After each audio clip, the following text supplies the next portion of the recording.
Hi, and welcome to another edition of Probeline, where we take the opportunity to spend some time so that you can get to know the candidates who want to represent you on City Council. I'd like to thank all the supporters of GrassRoots Community Network for helping to make this show possible, and we're going to spend the next half hour with Jimbo Stockton, who would like to be elected to Aspen City Council. Hi, Jimbo. Hello. Thanks for coming. Thank you. Appreciate you making the time. Glad I could be here. Oh, good. So tell me a little bit about yourself. We haven't met, so have you been in the community a long time? I just got here in September of '97, and I've been here. I was offered a job teaching skiing here. Oh, okay. And I've been teaching over in Summit County before I came here. And I decided it was time to come to a place where I didn't have to move every season, because I was a whitewater rafting guide in the summertime, ski instructing in the wintertime, and so I came to Aspen at that point in time for that reason. Yeah. And have you always lived in town? I've always, for most part, yes. As far as farthest down valley I've ever lived was at the ABC. That's pretty close. So, yeah. Ever since, but everywhere else has been right in town, a number of different places. Well, yeah, you mentioned moving somewhere where you didn't have to move every season, but how's that worked out? Well, I've moved quite a bit, but I've stayed in places. Probably the longest I've been in one place in town has been 6 years in one place. Mm-hmm. But I've had places where I lived in Maralt housing when I first got here, seasonal, and then I was in another place on Maroon Creek Road after that, and then just a number of other places wherever I could find an affordable place to live. Are you still teaching skiing? Yes, I am. Taught today. All right. Yeah. That's wonderful. It's definitely. So why are you running for council? I'm running for council because I've been thinking about it for a long time, and I decided it's finally time for me to step out and jump in with both feet. And I want to be a part of the community more in a different way than I've already been. I want to represent the garden level local. I want to... The garden level local? Yeah. As in garden level apartment? Yes. Okay. I'm more likely to live in the garden level than I am in the penthouse. And I'm the kind of guy that has a number of different jobs, from working with the school district to working on the golf course to on ranches, property maintenance, property management, a myriad of different jobs. That's what happens when you're a ski instructor and you got to do work the rest of the year as well. Right. So. Yeah, and it's been, well, you've made quite a go of it at what, 23? 23 seasons now. It's 23 years. I've been here year round. Yeah. And what kind of work do you do in the summer? The past 3 summers I've been working for a gardening company, doing irrigation work and gardening, and then some private property management on the side. And I've been everything from, I was a whitewater rafting guide for 22 summers. I worked at the golf course and being a bartender there. I worked with the Aspen School District driving a school bus for 15 years. So that was a good supplemental job to teaching skiing. Right. I'm sure there's a few other things in there that I'm not thinking of right off the top of my head, but it's... So you keep busy. Keep busy. I have to, so I could, be like a normal person and eat. So. Right. Turn the lights on in that garden level apartment. Exactly. So is there any particular, it takes a certain amount of motivation to run for city council, and like, I'm going to go do this. What got you off the couch for doing that? I was challenged by a friend of mine. I mean, I've been talking about it, and then all of a sudden they sent me a link in the paper. It says, oh, you should need to get your petition in like just under 2 weeks. And I maybe think about it, I go, do I really want to do this? And I go, yes, I want to. I'm going to do it. And I'm motivated because I want to see Aspen keep their locals.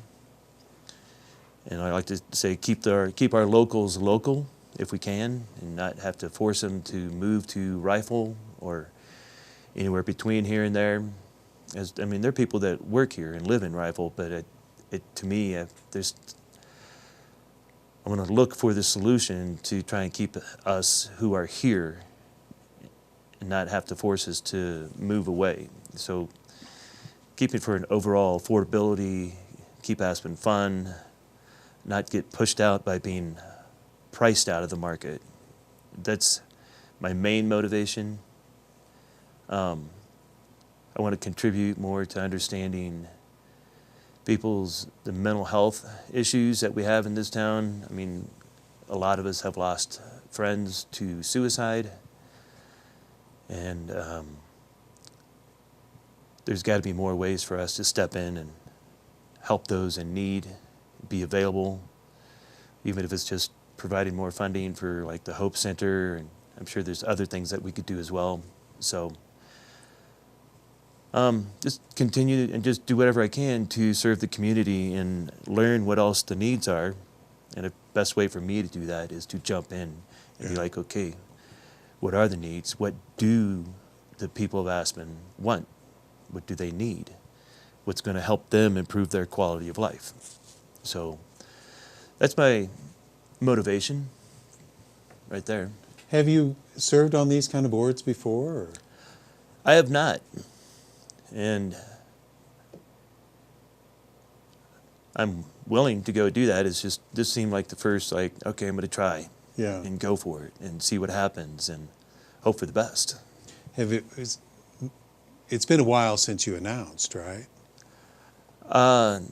Just December. Yeah. Well, that's a while. What kind of feedback have you gotten? I think it'd be interesting to be in the position of running for the first time, and suddenly all these conversations start. Absolutely. That has been pretty incredible to hear what a lot of my friends, or what you might call my constituents, and just the input of like going, what do you want? What do people want? And a lot of biggest issues is like affordable housing. Some people I'm hearing things about traffic. What are we going to do about the traffic and the environment? And one of the things in the traffic is like we got the 20-minute wait from the Jerome to the Hickory House down Main Street, and we're trying to be an idle-free town and wondering what could be a solution to not have that type of pollution. We have pretty clean cars now, but find out what else we could do coming in and out of town, rather than having the people coming to work here spend more time. That's an extra 20, 30 minutes a day just waiting to come into the bottleneck. Long-time problem without any solutions just yet. And it's becoming almost like an LA experience where you don't think about how far you have to go, you think about when you have to do it. Right, how much time is it going to take me to get out there to the airport from in town? If it's during rush hour, you got to plan for an extra 30 minutes at least. Right. So, heard any good ideas out of that, or? I mean, it's such a complex problem, and it's so a complex. Hard to do. I can't say. Probably one of the better ideas is maybe metering, saying only so many cars could come through at certain hours, but I don't know if that's a good solution. And people from Down Valley who have to commute and come and work with us here, and they want, let's get 2 lanes going both ways, but everybody in town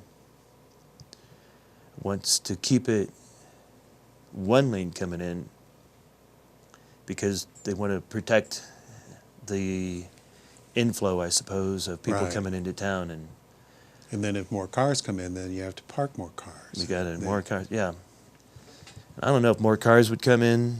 I've heard studies like the Aspen Institute did that not any more people will come into town, but they'll just come in quicker, and we won't have so much traffic. Okay. That's what they say. I'm not sure if that's a solution. And then I don't know if it's necessarily up to us as a city of Aspen. It might be up to the state. Might come in and be like, this is what we need to do. So as far as an idea of like a straight shot coming into town.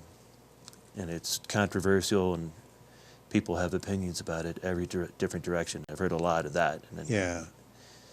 so it's like, it's hard to decide and be like, what do people want? Most people in town don't want to do anything to change the Right. entrance to Aspen. And I don't blame them for that. And some people will be like, if that happens, I'm going to move out of town. And I'm like, all right, then the other end is people that are part of our community but don't live in town, and the amount of time that they spend in their car. To me, that's not a high quality of life. But immediate solution to that, I wish I had one. But right now, I don't have a Right. solution. But that's one of the things I want to look into, see if there's more options that everybody would be happy with. So. Yeah, it's hard. It's really hard, and people, everybody has their own perspective, and Exactly. mine is the 30-year perspective, and we were talking about this 30 years ago. Mm-hmm. Of what to do, and the straight shot or not the straight shot, and this Right. vote and that vote, and it's a very difficult problem to get out of. I admire anyone who will run for city council to just say, yeah, I'll get on that bull and ride it for a while, and see how that works out. It feels like it might be a bull to ride, Yeah. without a doubt. So, other issues, affordable housing, Yeah. redeveloping different properties around town that might be stalled for whatever reason.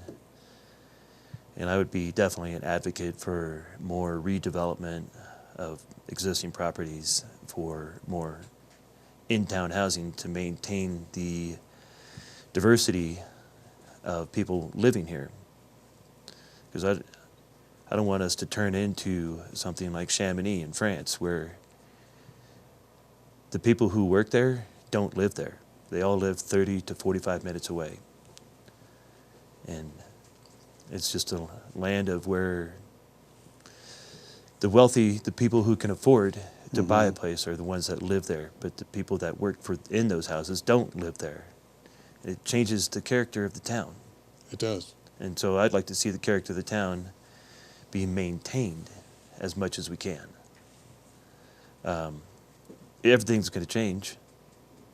It always does. As long as I've been here for 23 years, it's definitely changed. Keeping long-time restaurants that I could afford to eat in versus the new restaurants that come in, and that I feel like I've been priced out of them myself. And so finding a solution to where the locals could afford to actually go out and enjoy part of the town, the vitality of downtown and dining outside, and without having to spend as much money as we do now. You go out to town, go out to dinner in town, with two people, you could spend $60, $80, and that doesn't count if you have any wine or cocktails or anything in there. And so it's like you're looking at $100 to $150 for two people. And you could do that every now and then, but you got to be making plenty of money to do that. And the average guy out there who works with us in the trenches, from construction to gardening to property management, even the servers themselves, spending that much money just to go out and enjoy and socialize in town. So you got to find other ways to do that, to be a part of the community. So I don't know. I'd love to work with local restaurants to make sure that we maintain. I know city council's talked about and had things like where they have locals pricing, like at Clark's Oyster Bar. because where Little Annie's used to be. And they do a little bit of that, but I wish they could do it more and not just their happy hours from 3 to 5. And most people work till 5, 6, or whatever, and they miss that opportunity. Yeah. So finding more opportunities for the community to be together and not spend all of their money that they're working for. They could use it to, save up money so they can take that stepping stone from affordable housing to maybe perhaps free market housing. And that gap in Aspen has broadened, because that was the original intent of affordable housing in Aspen, was to create a stepping stone to get in there, build equity, then so you could sell that and move into free market housing. But it's a pretty big leap. It's a huge leap these days. 20 years ago, when I first got here, it wasn't as big a leap. But in the last 20 years, prices have, tripled to be conservative, sometimes maybe even quadrupled since then. Going from $500 a square foot to now we average probably over $2,000 a square foot for free market housing. And if it's got high-end fixtures, it's going to be pushing $3,000 a square foot. So, yeah, my family in the Midwest don't understand those numbers at all. Oh yeah, it's yeah, it's unfathomable sometimes to think about. Places in other parts of the country that are $100 a square foot, and we got places that are $3,000, maybe pushing more a square foot. Mm-hmm. So you mentioned a minute ago about redeveloping properties. Yeah, I'm curious about that. About knowing more what you meant by that. The redevelopment of the properties, there's 2 properties that I'm thinking about. One's on Park Avenue, right near Park Circle and Park Avenue. It's an old green building. Nobody's in it now. And I know that they've been talking about it and wanting to get into it, and I want to find out what's the holdup to keep us from taking that building that's in existence now and redeveloping it. And it needs to be redeveloped. It's an old building, probably falling apart from the inside out, needs new plumbing. It's vacant. It's vacant, yeah. The other one is 1020 East Cooper, Sue Lum's old place. And that's been in the paper recently, and getting resistance from the neighbors, and find a compromise in there, I guess, with the neighbors there, because they don't want something what they feel like would not contribute to their neighborhood. But I think that property could be well used, and it's right in, not downtown, but call it in the core. Yeah. So I see those 2 as opportunities to be redeveloped, and those are older buildings. And the 1020 East Cooper place is like I believe it's a prefab home from like 1900s, around there, a miner's shack that I'm sure needs to be rebuilt as well. I actually lived in the backyard of that place. Oh yeah? That was where I lived for 6 years, in that backyard, in the converted chicken coop. Quite an experience. So, does that answer your question about which properties I was talking about? Or? Well, and the notion of maybe taking some of the existing sites and buildings that, and developing them in some way that is affordable housing. Right. As opposed to converting it to commercial or a high-end home. Right. And that's up to, I guess, the developers and the money behind it, going into it. So, yeah, someone buys those property with certain expectation of profit. Yeah. From it. And I believe that the property on Park Avenue is already designated for that. Oh, it has a restriction on it? I believe it does. Yeah. I'm not sure.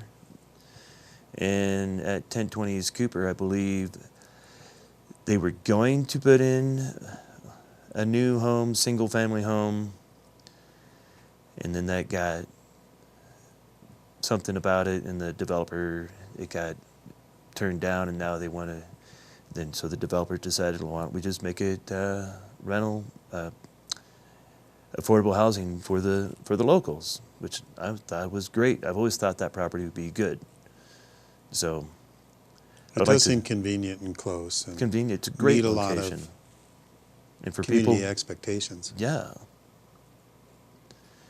And I just wonder, and like further up, Highway 82 on the left, there's an A-frame that hasn't been occupied, and it's just past Midland Avenue on the left, if you're going up the pass.